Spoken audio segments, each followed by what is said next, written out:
Hello everyone, I am back with another video, and this is a very special and long overdue video where I'm going to be sharing the entirety of my experience traveling to Japan last year with my wife.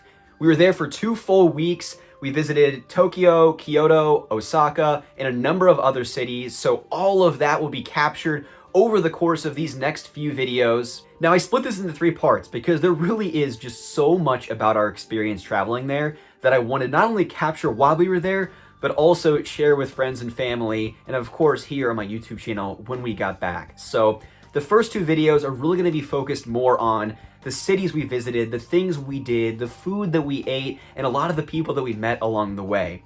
I will of course have a third and final part where I share all about my adventures game shopping and exploring all of the different stores across a multitude of cities while we were there as well. But if you're curious about the games and the merchandise that I purchased, I already have a pickups video. I'll link that down below. You can be sure to check that out as well. Now, before we get into the vlog, I do want to share one final thing, and that's for anyone that is planning a trip to Japan or planning a repeat visit to Japan.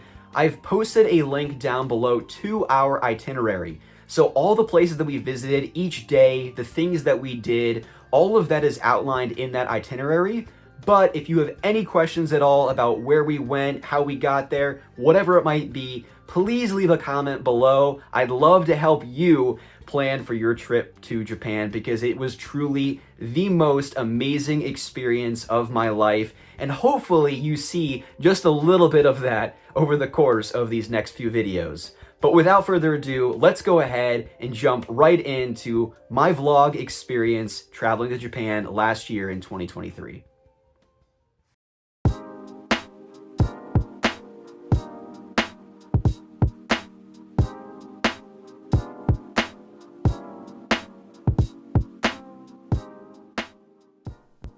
"30 years in the making, I'm finally making my way to Japan, and I can't even begin to describe the level of excitement I had on this rather rainy morning as we flew from our home in the Midwest to Dallas, Texas, and then from Dallas into the Narita airport in Tokyo. So it was about a 14-hour flight from Dallas to Tokyo, and it's as long as it sounds. However, you watch a couple movies, you play your Switch a little bit. Tears of the Kingdom had just come out at that point, so I played a little bit of that, and then you sleep a little bit. But I have to say, when we were making our final descent into Tokyo, it just felt so surreal to me. I had been dreaming about this trip since I was about 10 years old, and so to finally be able to make our way there, plan this trip out, and know that we were going to be spending 2 full weeks there, I was just bursting from the seams with so much excitement. I could not contain it. It was a very exciting moment for me. Now, our first night in Japan, we actually stayed in Akihabara, so we got on a train and started to make our way there. And this was just an opportunity to see a little bit of the sights of Japan along the way, particularly the rice fields, just the architecture. And it was also our first chance just to see how quiet people are on public transportation. It's just such a humbling experience in Japan, and I'm sure I'll talk about that quite a bit over the course of this video, just how respectful people were. But yeah, if you're on public transportation, make sure you keep quiet. But after a long travel day, we finally make it to Akihabara and make it to our hotel. And we wanted to do nothing more than to finally just sit down and go to sleep. But you have to try and get ahead of the jet lag because it will kick you down if you allow it to. And fortunately, we got about, I would say, 4 or 5 days into the trip before it really started to kind of take a toll on us. But this was our hotel. Pretty tight quarters, I would say, for all the hotels that we stayed at. Not a whole lot of room to move around, and by the end of the trip, we just had merchandise, plushies, and games just littered all over the place. So you're going to spend about 1% of your time in your hotel room, hopefully, but this one in Akihabara was pretty nice, and it was actually the first time that I used a bidet in my entire life. So fancy little toilet. They have them all over Tokyo and all over Japan. But make sure you just know and understand that there is a stop button on that thing because it took me a little while to figure that out. Now again, the fighting of the jet lag continued into the night. I think we ended up calling it quits like around 8:30, 9 o'clock that night, but we explored Akihabara a little bit, and while we were doing that, we heard music playing in the distance, and there was some type of street performance going on, so I'll pause and allow you to take a listen to that for a moment.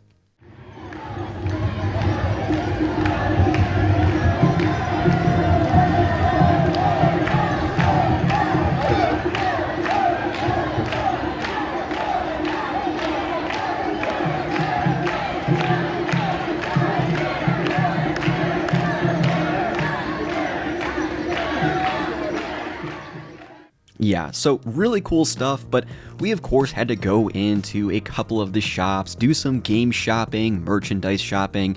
We did more, I would say, browsing than buying much of anything at this point, and I'd recommend folks, like, it's going to be really exciting. Never in your life are you going to be exposed to so much stuff all in one place that you want to buy, probably, especially for nerds like myself, but I would try and resist, because chances are deeper into your trip you're going to find more stuff that you want, and probably at a more reasonable price than you'll find in Akihabara, because it can be pretty pricey if you're not careful.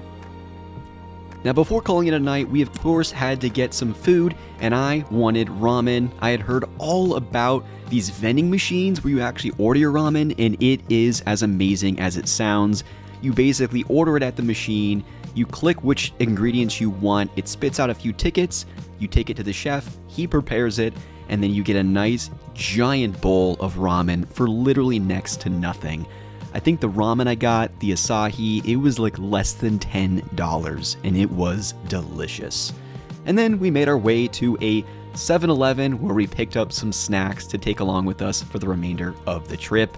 And my goodness, what an incredible first day, or I would say evening, in Japan. But we were ready to turn in, get some rest, and prepare for our true first full day in Japan. The following morning, we tried to sleep in as much as we could, but I think we ended up rolling out of bed around 4:30 just because our bodies were still trying to adjust to the time zone difference. But a little bit of a rainy day in Akihabara as we begin to make our way to Osaka. But any opportunity you can when you're in Japan or just traveling to a different country, take time to really take in the sights, observe, people watch, because it's just so different, especially when you travel to the other side of the world. So it was nice to have an opportunity to do that here in the morning and just kind of see how people are going about their day. But we of course had a delicious buffet breakfast meal, little untraditional than what we're used to, but delicious food nonetheless. And then we got on a Shinkansen for the first time. These are the bullet trains in Japan, and they're very, very fascinating. They go about 200 miles per hour, so if you want to get to different areas of Japan over the course of your trip, these are the best way to do it. And of course, like the train that we first got on when we were going to Akihabara, just the architecture, sightseeing, it was just so neat to kind of just, again, take everything in as we made our journey to the next city. But we eventually arrived in Osaka. It was raining in the morning in Tokyo, but a beautiful day in Osaka when we got there. And I should also mention that we traveled to Japan in May, so the weather was typically around 70 degrees, 75 and sunny while we were there, so we couldn't have asked for better weather. Now, after getting settled into our hotel, we of course had to walk down to the Dotonbori Canal, which is one of Osaka's kind of premier shopping and entertainment districts. You of course have the Running Man up there, very infamous sign. And this is also where you can get some of the most authentic Japanese food at all of these little vendors for, again, very, very inexpensive and some of the best food you'll eat. And so if you've heard of stuff like takoyaki, you can find that here. Gyoza, ramen, anything under the sun that you're looking for, you can probably find it in this district. And so it was a lot of fun to walk around, very heavily populated. This is definitely a pretty popular tourist site, but We eventually made our way down the street. We saw someone making takoyaki, as you kind of see here in the video. It was kind of fun to see them kind of put all this together and make it in front of us in real time.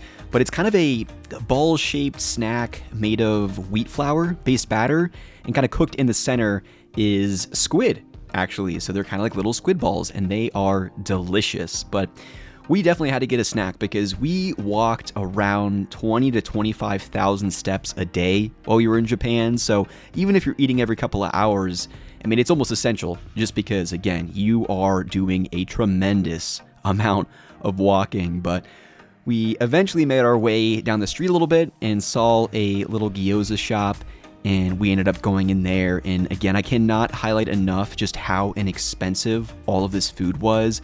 We ended up going into this shop here, getting an entire plate of gyoza. We got a couple drinks, and I think we walked out of there for maybe $10, $12. I mean, you really can't make this up. And they made the gyoza in-house right there in front of us. It was so stinking delicious. Everything we ate there was just, again, they take so much pride in just about everything they do in Japan and in the food that they make. But after a tremendous amount of walking, lots of snacks in the Osaka district here, we made our way back to our hotel. I think we got some vending machine coffees along the way, and we just needed to refresh and kind of get ready for the evening festivities. So when we made our way downstairs in the hotel that we were staying at, we actually got a voucher for sake at this kind of like little lounge, and it was very tasty. Someone actually came in and was kind of introducing the sake to us and kind of walking us through where each one is sourced from, and it was just a really special little thing, especially because Lauren and I were the only people there at the time, and we had this entire layout of sake, snacks, other refreshments and soft drinks, little candies as well. It was pretty incredible. And so I'll kind of just play the music here that you can kind of hear just how scenic and ambient it was. It was a really neat little time to just, again, sip on some sake, catch up before evening festivities.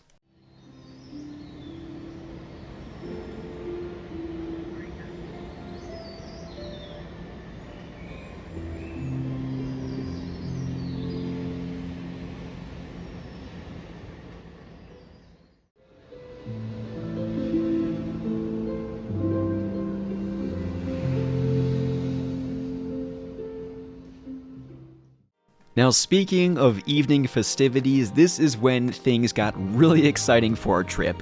You can't go to Japan without doing some of the crane games. And so we found this little building called Round 1, and we went in, and it was just an entire floor full of all of these different crane game machines. And there was just all kinds of people in there. You saw the elderly, you saw people, younger folks on dates there, tourists, of course.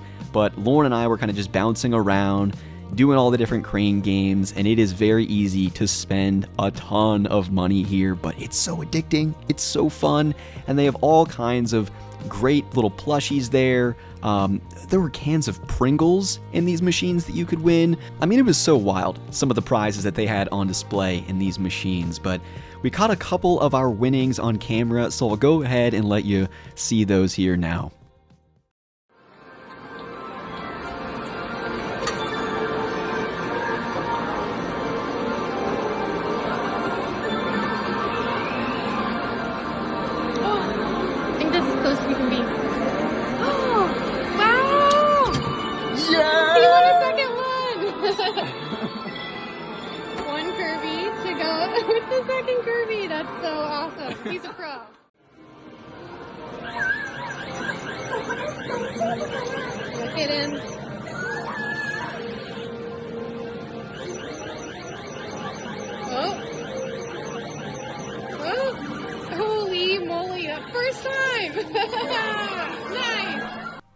After one too many tries at the crane games, we finally stepped away, and just down the street we found a book off, so it was exciting to walk up these stairs and see what we had in store. And again, it is so overwhelming in such a good way for fans of video games to walk in these stores, because it is wall to wall, packed full of everything across all console generations that you could ever hope to see.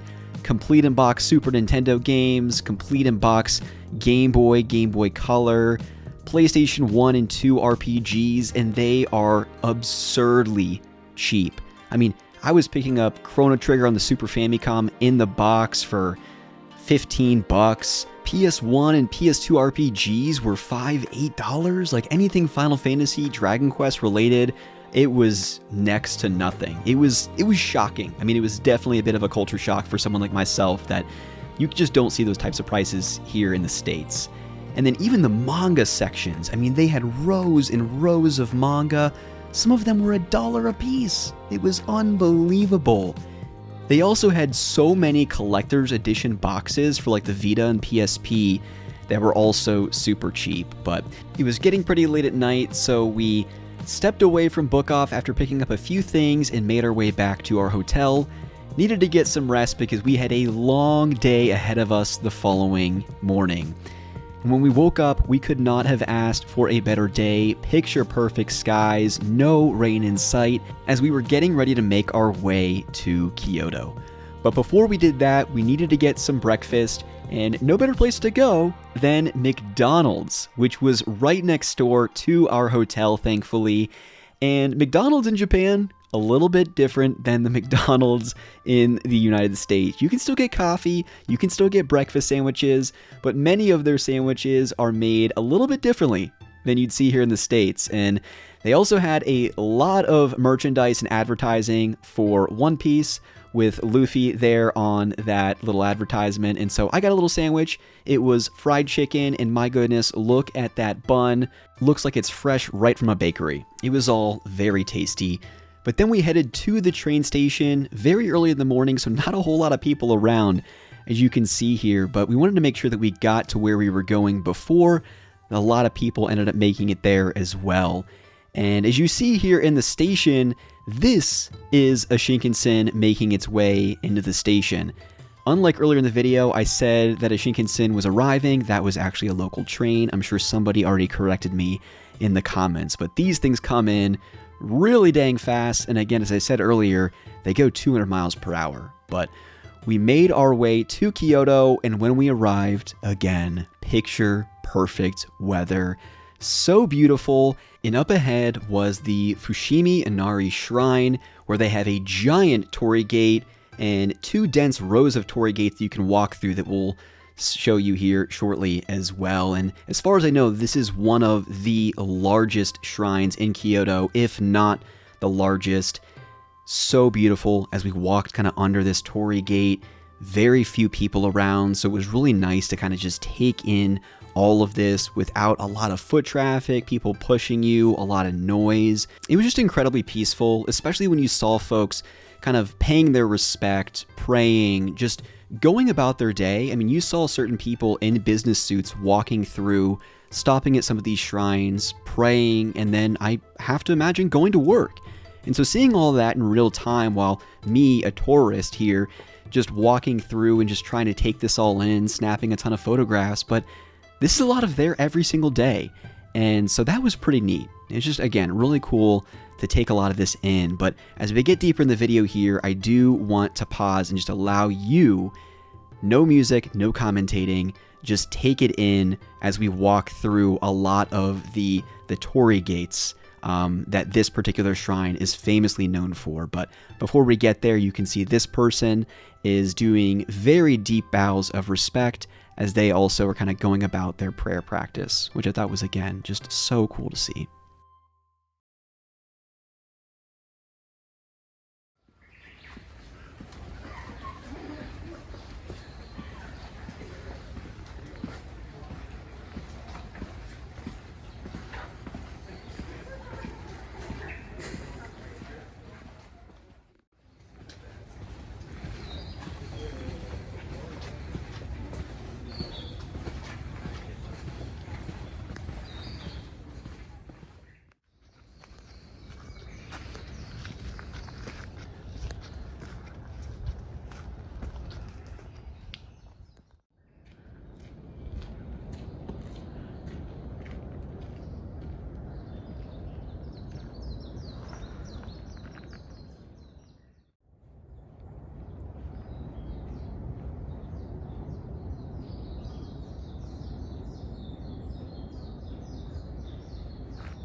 Talk about genuine serenity, right? My goodness, what a wonderful time going to the, again, Fushimi Inari Shrine in Kyoto. Highly recommend if you're in Japan, you have to go to this shrine, but make sure you get there early because by 9 o'clock in the morning, there were swarms of people coming in. Try and get there around 7:30, and you should be in good shape. And again, I have a little clip here just to kind of visualize the number of people that were coming in afterwards.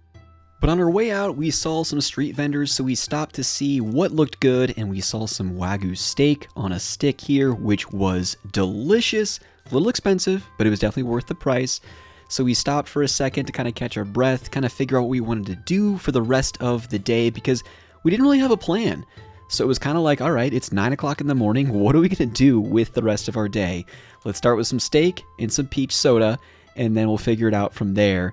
And we were kind of just walking down this strip, a couple shops that we stopped in. We actually got some custom-made chopsticks for my sister and her fiance.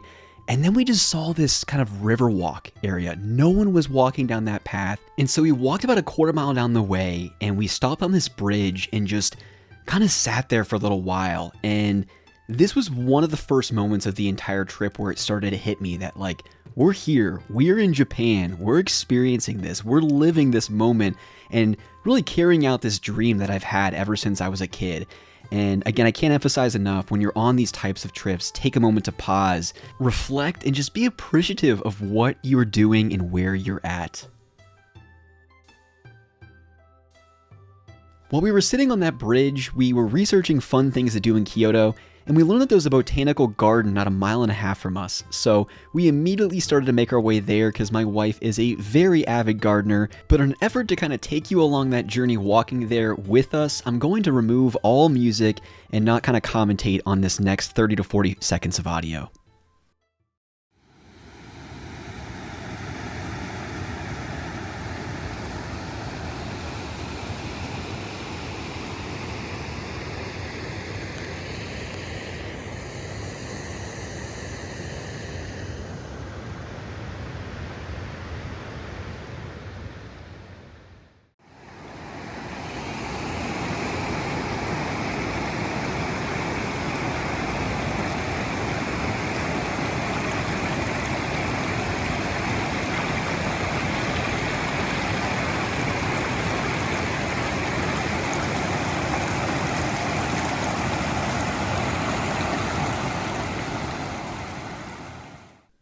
After such a scenic walk, we eventually arrived at the Kyoto Botanical Garden, and I'd highly recommend going because not only do they have 12,000 species of plants on display, many of them are in greenhouses at various temperatures to kind of account for the environments where they typically grow. And it only costs 400 yen to get in, which is roughly $3.50, so you really can't beat it. And as much as I was having the time of my life exploring the various game shops, playing the crane games, eating ramen nearly every day, you couldn't put a price on the level of excitement Lauren had walking around this garden. It was so exciting to see. And the other really neat thing about this place is that seasonally they have different plants, different trees growing, so you even have the cherry blossoms on display during certain times of the year, depending when you go. So no matter what time of the year you're in Japan, if you're in Kyoto, I'd highly recommend checking out the Botanical Garden. They also had this little cafe in the woods within the garden itself, so we stopped here to get some lunch because we were pretty hungry after all the walking that we had done. We got some udon with tempura, and I never knew just how difficult udon noodles are to eat with chopsticks, but we still managed. It was delicious, and from here we kind of mapped out what we wanted to do for the remainder of the day. And so it was at this point that we made our way back to the train station, and when we walked down the stairs into the station, it was almost like a scene right from the original Matrix movies. I was fully expecting Neo and Agent Smith themselves to kind of walk out and start duking it out because it was, as you can see, there's no one around. It was honestly kind of creepy. So Lauren and I kind of just took this opportunity to do a little bit of filming because it was creepy. But the train eventually arrived and we made our way back to Osaka.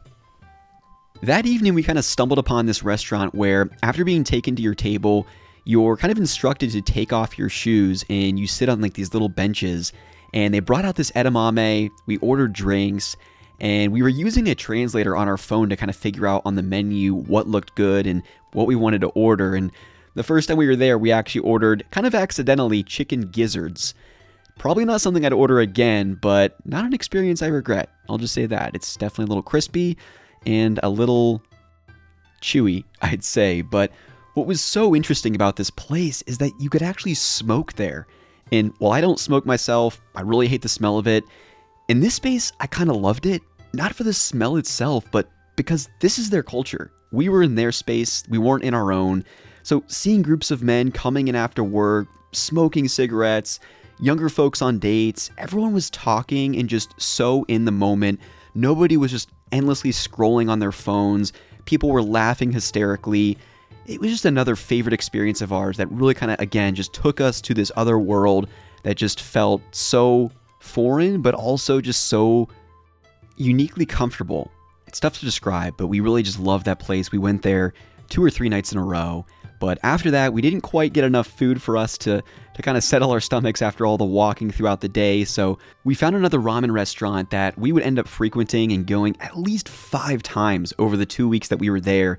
And it was this ramen restaurant called Kamukura Ramen.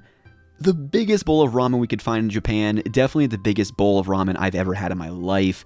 Less than $10, and the pork cooks into the broth once they bring you your bowl. It was so good. It is definitely something that I miss dearly, and I wish we had one locally because I would probably go there every single day. On day 3, we continued to luck out with the weather, and this is when we went to one of the more popular tourist attractions in Japan, and that is Nara Park. So we got on a train to head there in the morning, and it was about 30-45 minute train ride from what I remember to get there. But when we did, it was honestly pretty shocking. I had seen things on social media, I had seen pictures, but this is a park where there are nearly 1,200 wild deer freely walking around. And they're not like the skittish deer here in the States where the moment they see you, they're probably running in the opposite direction. And I think that's partially because they've become almost accustomed to people feeding them these little crackers that you can buy at a local vendor kind of scattered around the park. And as soon as you give them any indication that you're going to feed them these crackers, they will come over to you and they will expect one of these little treats. But it's kind of standard that you also bow to kind of initiate this almost transaction of sorts. They will bow in return, and then you're meant to hand them these little crackers. I was a little terrible with my camera work here because I was also bowing while I was holding my phone to film. But I would say you have to be careful because some feel a bit more entitled to the snacks and won't hesitate to follow you around the park, or in that case, bite Lauren. But she's okay, I promise. But deeper into the park, there are several of these structures called pagoda, I believe is what they're referred to as, and they are towers that also act as Buddhist temples, from what I was reading. And we'll see a massive Buddhist temple here deeper into the park, also part of the city of Nara, but not necessarily part of the park. Not this red building here, but more on that in a little bit. Now it was time for me to try my hand at feeding the little deer with the cracker here. And this guy, look at him. Look how adorable he was. I didn't do such a great job of the handoff here, but with this one I was. Did a little of the head nod, some bowing, and he was rightfully rewarded with a treat.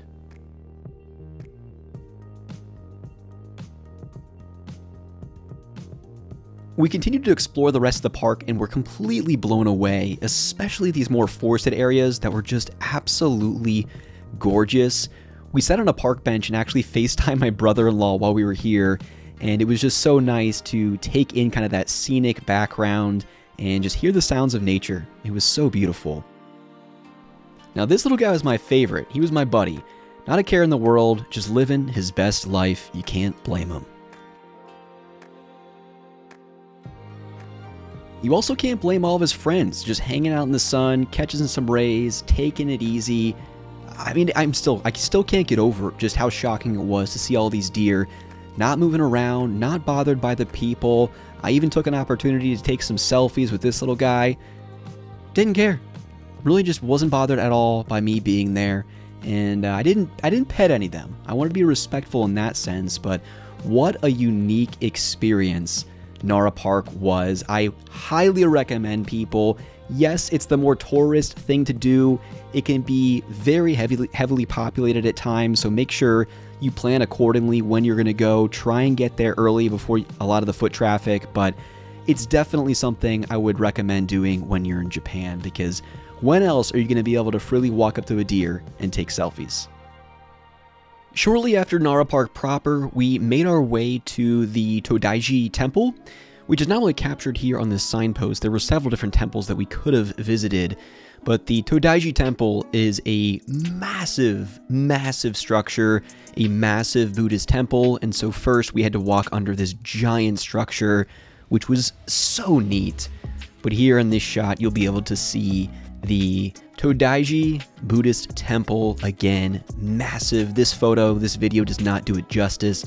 It was so cool to walk through here and just see many different Buddhas and just all kinds of really interesting statues. So if you're in Nara Park, highly recommend checking out one of the many neighboring temples. You cannot go wrong with the Todai-ji. There were several students on field trips there, so I have to imagine that it has quite a bit of cultural significance, and it, again, just a massive structure, so fascinating to walk through there. After Nara Park, we kind of just started walking around to find something to eat, but I intentionally took a lot of footage just so folks can get a sense for what it's like to walk around various cities in Japan. Especially in the early morning, kind of in the late evening, you'll see many folks setting up their shops to start the day, shutting everything down towards the end of the day, and you just don't get this sense of kind of slowness and quietness as you would walking through Tokyo. So when we were in Nara, when we were in Osaka, when we were in Kyoto, I just really enjoyed taking these moments in with Lauren. It was a lot of fun to just grab a coffee and walk down the street. But we eventually settled in on a restaurant, and this was one of the best meals we had throughout the entire trip. Each of us got this giant spread of pork katsu, which is basically fried pork cutlets, tempura shrimp, rice, cabbage, a bit of miso soup, and jasmine tea. And we needed it after all the morning walking. This place did not disappoint. An incredible meal, and again, one of our favorites over the course of the trip for sure. Now, shortly after finishing our meal, we started making our way back to the train station to go back to Osaka. And the next little bit of footage I have is a woman singing in the streets of Osaka when we were kind of just making our way around town, trying to find somewhere to eat in the evening. So I'll go ahead and allow you to take a listen to that now.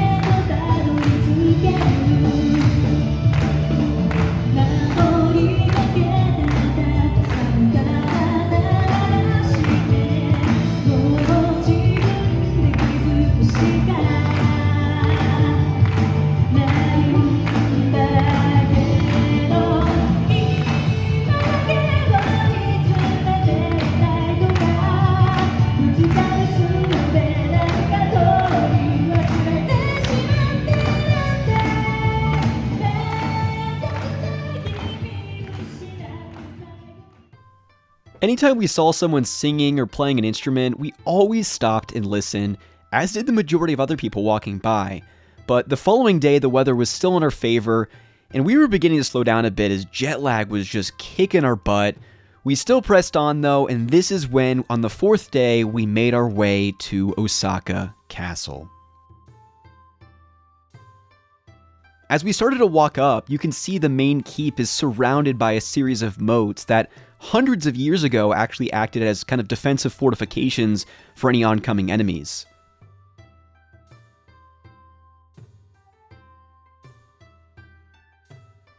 But the photos and videos that you'll see here just do not do justice how massive this structure is.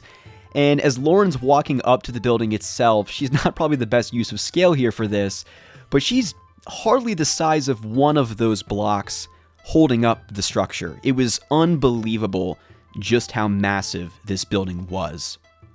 Once you enter the castle, there are about a dozen or so levels that you can kind of freely explore, walk up and down. There are all kinds of artifacts on display, scrolls from hundreds of years ago with the ink still visible, noting generals surrendering to one another, weapons, armor sets that were recovered from battlefields, some of which there were certain floors you couldn't even take photos because they consider them so sacred. Now, the continued moral of the story here is get to these places early, especially Osaka Castle, because it is very tight corridors when you're walking through this place, and there were so many people. So if you struggle with claustrophobia, just be mindful that it's worth getting to this place early, because there were just swarms of people in there, and it was kind of tough to get around at times. But absolutely worth the trip. If you are near or in Osaka, this is a must place to visit. Osaka Castle, highly recommended. After touring the castle, we made our way down the hill and there was a Starbucks. We walked in and got this very refreshing little strawberry drink, and then we ended up making our way back to Osaka, where our hotel was, for kind of just a relaxing afternoon. Again, we were getting very tired at this point, so it was time to press pause on train travel and spend an evening trying new foods and maybe trying our luck at more crane games. We opted to try new food first, and this is Okonomiyaki being made in front of us on this little grill, which is a savory Japanese pancake dish, and they kind of cook cabbage, veggies, meat, and seafood into it, and end up spreading a barbecue sauce on the top at the end. I think we ended up getting pork, squid, and shrimp cooked into ours, and then we also got some yakisoba with this as well, which is just a Japanese stir fry with some pork and seafood as well, as you can see here cooking in front of us. Now, okonomiyaki is another must-have food when you're in Japan. It might not be for everyone. I personally loved it, and you can get creative with what you actually have cooked into it. If you just want meat, if you just want seafood, you could do that. If you don't want meat or seafood, you can just get veggies cooked into it as well. But this is definitely a must-have food, again, when you're in Japan. Very delicious. The following day was our final day in Osaka, and it was the first complete day where it was non-stop raining, which was kind of a blessing in disguise because we were originally planning to go to Hiroshima on this day, but it's a 2.5-hour train ride from where we were at in Osaka to get to Hiroshima, and we thought, you know what, this is a perfect opportunity to pivot a little bit, have a mix-up in our plans, and we did a little bit of research to figure out other things we could do nearby in Osaka, and we discovered that there was an aquarium about 20 to 30 minutes away, so we got some breakfast, got on a train, and made our way there. When we arrived, there was a giant line, and they were allowing people to enter the building in 15-minute increments so it wouldn't get too crowded. So we booked our tickets online for about 2 hours out, walked to a local mall that was a bit of a stone's throw from the aquarium to kill some time and hopefully find a bite to eat before our visit to the aquarium. Eventually, we were able to enter the aquarium, and it was unlike anything I've ever experienced. You start by going up an escalator to the 8th floor, and then you make your way downward with this massive tank at the center, and these other mini tanks and exhibits on the opposite side of you. So you always have kind of this central view in the center of the aquarium itself, and you're kind of making your way in a downward spiral. So you get to see all kinds of different angles of the tank and all of the marine life that kind of inhabit that central giant tank, and then everything that's kind of on display behind you. You'll see dolphins, seals, penguins, sharks. They had a giant, at least 2 of them I think, 2 giant whale sharks in the center tank. It was unbelievable. Unlike anything I've seen at any neighboring zoos to me. And just to put things further in perspective, the entire aquarium has 27 tanks, about 16 different exhibits, with a total volume of 10,900 tons of water. It was all quite the spectacle, but I do want to step away from the mic for at least a portion of this, just so you can see more of the incredible marine life on display in this aquarium.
The aquarium was another favorite experience of ours. Hopefully some of those captured moments helped to reinforce why. But that evening we did a bit more exploring around Osaka, visited a number of electronic stores, which naturally had lots of gaming memorabilia, figures, Gundam, among so many other cool things. And at this point it was also tough to avoid any Tears of the Kingdom advertisements, as well as anything related to Final Fantasy, because 16 was on the cusp of release at this time as well. It was tough to leave Osaka though, honestly. I think this is where Lauren and I made some of the best memories of the trip. From the initial crane game winnings when we first arrived, trying new foods like takoyaki and okonomiyaki, and everything in between. It was truly unforgettable. The following day, we made our way to Utsunomiya as a bit of a bridge in our trip before going back to Tokyo, because my wife used to work for a Japanese manufacturing company, and she had some friends from her prior job still living in the Utsunomiya area that we planned to get dinner with that evening. We first checked into our hotel, which again, a picture-perfect day here in Utsunomiya. It was absolutely gorgeous, and our hotel was only about a 5 to 8 minute walk from the train station. But after checking into our hotel, we made our way to a local mall where there were multiple levels of stores, including an entire floor that was an arcade, so many different merchandise stores where we found lots of Kirby memorabilia, lots of Studio Ghibli related things, and just a lot of video game related stuff. So as you might be able to imagine, it was at this point that I was really beginning to get an itch for game shopping. And I hadn't really purchased much in the way of games or figures at this point, so I did a quick Google search while we were in the mall and discovered that there was a book off about 15 minutes away from us walking. So I told Lauren, we have to give this a shot, let's start walking that way. And that's exactly what we did, but nothing could have prepared me for the games and figures that I was about to see in this particular book off. But more than that, it was the prices that all this stuff was going for that was beyond shocking. I really still can't get over the things that I got at the prices I got them. One of the first things that caught my eye when I walked into this particular book off were the number of strategy guides and art books. You just do not see strategy guides very often here in the States anymore, especially in retail stores. So to see an entire section of this store carved out for strategy guides was a nice callback to the past when these types of books were easier to come by. Even if I mentioned it earlier how cheap some of the Final Fantasy Dragon Quest type games were on PlayStation 1 and 2, it was still shocking to pick up Final Fantasy 12, for example, and see it's 100 yen, which is roughly 75 cents when you take into account the currency exchange. And then thumbing through the PS1 RPGs, taking Dragon Quest VII off the shelf, 270 yen, basically $2.50. I couldn't believe it.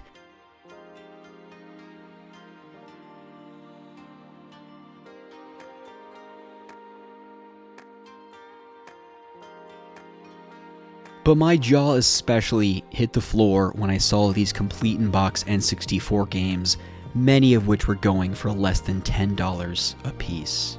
I have a lot more footage of this particular book off and many of my other game shopping adventures while in Japan, but I'll save that for a future video.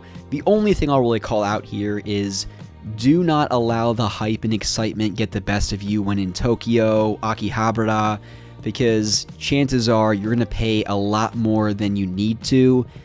Get on a train, go to a neighboring city, find a book off, because my experience was you're going to get a lot better prices and you're going to find a lot of the things that you probably want to buy while in Japan for a fraction of the price.